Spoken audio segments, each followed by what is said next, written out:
Hello, everyone. Welcome to episode 39 of this awesome, amazing Osu Let's Play series. In the last episode, I talked about accuracy and offset and how those relate to each other. And in this episode, I want to talk about old maps, the older style of mapping, show you guys some classics of the olden times and things like that. And yes, before we get into that though, I want to shout out as usual that I live stream every single day over at twitch.tv/digitalhypno. That will be linked in the description, but if you want to hang out with me or watch me play this game live, anything like that, would be very, very happy to see you guys there. But yes, let's get started. So, a couple maps picked out for you guys. And for the most part, I think older maps are characterized by... okay, so a couple things actually. Okay, so let's actually point out... Okay, so if you look at the difficulty settings, so I think the difficulty settings that were possible for mappers to use in the past are a lot different from today's standards. Because today you might see like AR 9.2, like OD 8.5, and like HP 6 or something like that. And then CS4, I don't know. But in older times of mapping, so for one, there were no decimals. So older maps you'll notice never have decimals. And really old maps sometimes have the same number for like a lot of them, or a lot of the difficulty settings. And that is because the AR, OD, and HP used to all be the same like setting that you would change. So you change like one slider and it would change all three of those. So that is why you'll often find old maps that have them all the same. And I think like really, really long ago, the circle size was also attached to that, but that might not be that may not have been true, but I'm pretty sure that that's how it was. Because you see some like really, really old maps that are like all exactly the same difficulty setting, so including CS.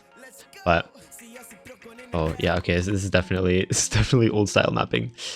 So I think something that so this map is from 2009, and something that's very characteristic is what's called grid snapping. So it's almost like all the maps or all the notes are sort of snapped onto a grid, and that's because well, that's how the editor was back then. You couldn't really, well, I think you could actually. Yeah, I'm pretty sure like in the editor, like everything was snapped onto the playfield grid. So actually, let me just show you guys in the editor. So you can still map like this today. So if you click on the right side of the screen, there's a grid snap button. And then if I move this circle around, I think if you press G, yeah, it'll toggle the grid size. So you can see if I try to move a note or like place a note, it'll only be snapped to this grid. And you can change the size using G. This is the modern editor. I admittedly was not around back in like 2009, 2000, like way back when. I started playing this game in 2014. Because I think after a lot of the older style maps had already sort of become a thing. But yes, that's why you'll find very linear type patterns as well in older style mapping. But yes, I think overall, okay, so I think people say that like older maps require more reading ability. And I think that's true, but I think I mentioned this in like one of the earlier episodes of the series, but I think it's less because older maps were designed to challenge reading. It's more because modern maps are designed to not challenge reading. And okay, some people probably say like, oh, these older style maps are like the right way to play the game or something like that. So yeah, I think it really refines your fundamentals. I feel like playing older style maps just because of like the skill that they challenge compared to modern style maps that, like I said, are sort of void of any fundamental ability requirement. Like, well, actually, I guess that's not completely true, but to a certain extent, I think a lot of modern maps are designed for at least. Okay, so by modern maps, I usually mean maps that were designed for like abusing the ranking system, something like that. And those maps are it's basically like you know how like social media is designed to like hijack your dopamine system and just keep you on the app for as long as possible. It's kind of the same thing, but that's sort of how I see it. Although the mappers don't get paid for like how many times you play their map, obviously, but I think it's sort of similar. Like people make maps just for you to like retry spam them until you get PP. And that type of playing the game. I mean, okay, don't get me wrong.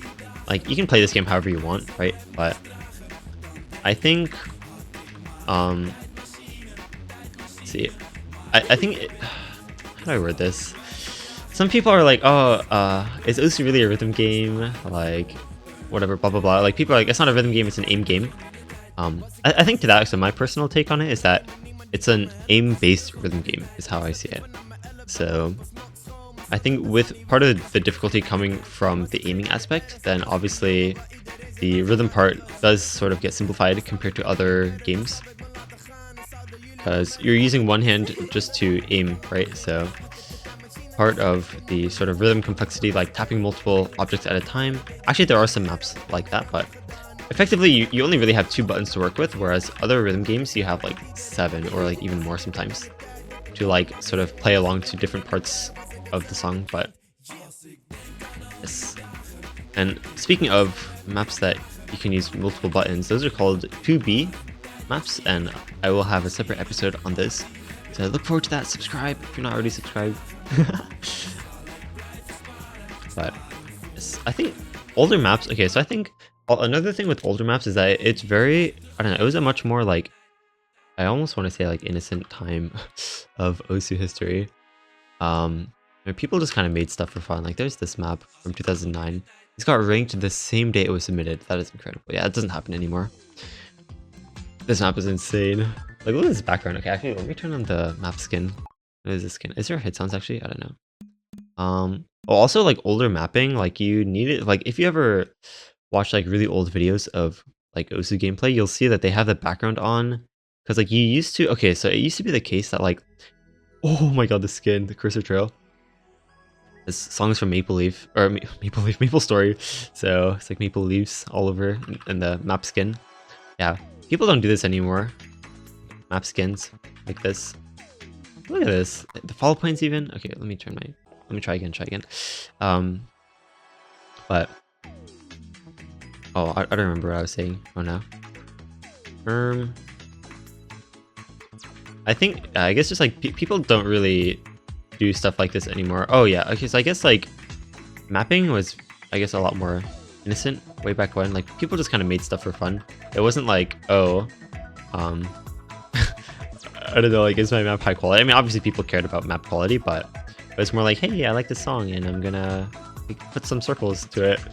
So, oh, combo bursts also. Oh, okay, that's what I was saying. So, in older days of Osu, like you used to need to pass the map in order to turn the background dim off. And actually, even before then, like it wasn't even possible to dim the background.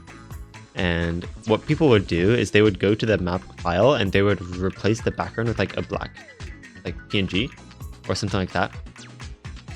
And that's when I think like the devs didn't really want people doing that. So if you've ever seen like the notice when you open a map and it's like, oh, some of the map's files are missing and like the map might not work properly.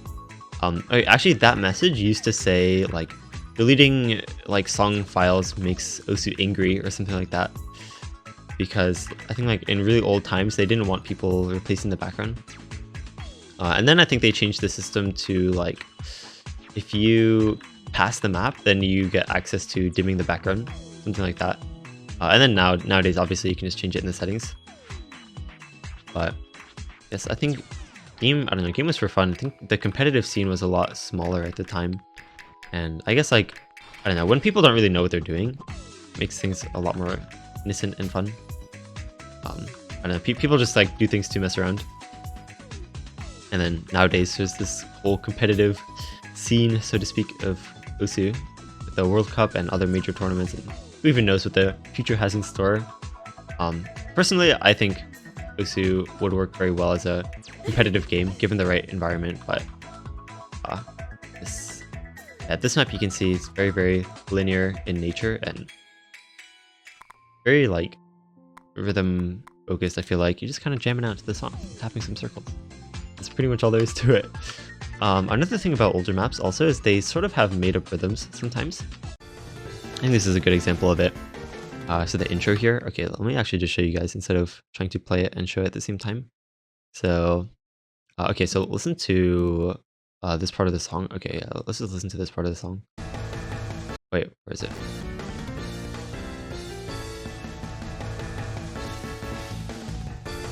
Okay, so that, okay, not too, I mean, it's pretty funky, right? But not super crazy, but like, look at how it's mapped. Like, look at this, I'm gonna actually slow it down.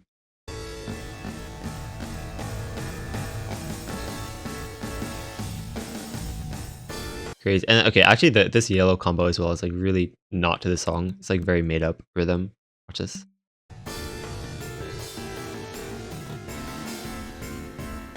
Actually, I guess I might also want to turn the hit sounds off so you can watch this.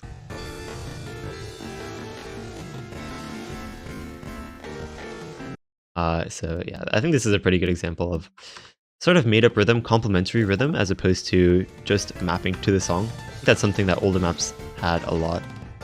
Yeah, I have the score with hidden, so let me try this with hidden. But yes, definitely a lot more emphasis on rhythm in older maps compared to newer ones. I think newer maps are more focused on like spacing difficulty, whereas older maps sort of had very complex like stack notes and like pesky evil, like just like really funky. Oh shoot, okay, yeah. Don't talk and play this map at the same time. Like, yeah, random, like, I guess difficulty wasn't necessarily by spacing, as you can probably tell. A lot of older maps have lower spacing and more complex rhythm. I mean, yeah. And also keep in mind, okay, so one thing is that like, okay, so if you guys didn't know, Osu is not really an original game.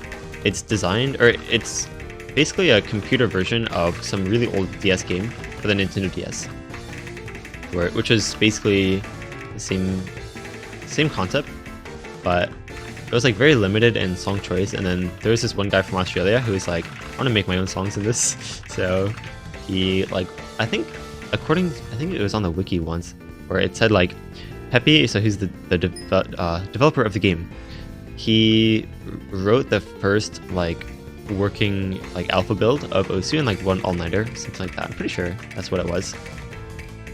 So he was very, very dedicated to the game, and he still is to this day. He's super, super dedicated. Honestly, I think one of the best lead developers that any game could have. But yeah. Okay, so my point with that was that like the maps in the DS version of the game are very similar to like that was basically the inspiration that people had to like make the first old maps that we know in Osu today. They're like very, very old style stuff. Those maps are sort of inspired by the style of the DS game, and that's why you might find